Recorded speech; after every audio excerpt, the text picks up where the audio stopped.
तो माताओं बहनों को चाहिए दूर से सत्संग सुनो, अपनी कुटिया में भजन करो, किसी संत को ना नजदीक अपनी कुटिया में बुलाओ ना तुम नजदीक जाओ, और व्यभिचार दोष से बचो और दूसरों को भी बचाओ। अगर गंदे आचरण कोई करता है वो संत नहीं हो सकता। गंदा आचरण, चूक होना अलग बात होती है, चलते चलते फिसल गए फिर संभाल ले, लेकिन हम उसी का अपना वासनाओं का खेल बना ले, ये ठीक नहीं। इसलिए बहुत संभल कर तन मन प्राण समर्पण का मतलब समझ लो कि गलत मार्ग में न चले जाना। इसीलिए हम इशारे से बताया कि तन समर्पण का मतलब कहीं भोग न समझ लिया जाए, ये ऐसा नहीं है। तन समर्पण का मतलब है, प्राण समर्पण का मतलब कि कोई भी कष्ट में है तो अपने प्राणों की बाजी लगाकर उस कष्ट को दूर करने की चेष्टा करे। ये भोगों का विषय नहीं है, ये योग का विषय है। भोग नहीं, भोग के त्याग से योग होता है। तो कुछ लोग जो अपनी वासनाओं को नहीं ठीक कर पाए हैं, वो लोग वासनाओं का खेल खेलते हैं, बोलते हैं यही भक्ति है, यही साधना है।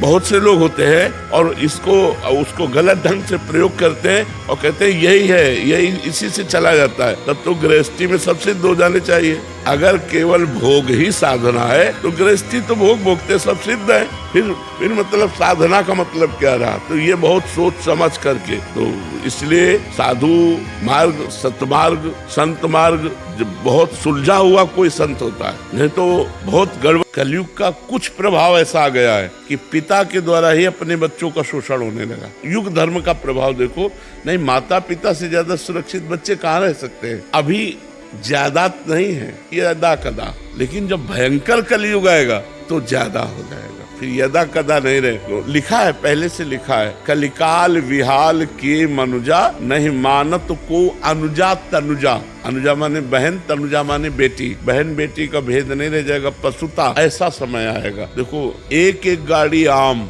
बड़े बड़े वृक्ष होते, वो वृक्ष ही गायब हो गए, और वो नकली चले, इतने इतने हैं, इतने इतने बड़े आम लगे हुए हैं, और पहले बड़े बड़े वृक्ष, छोटे छोटे आम।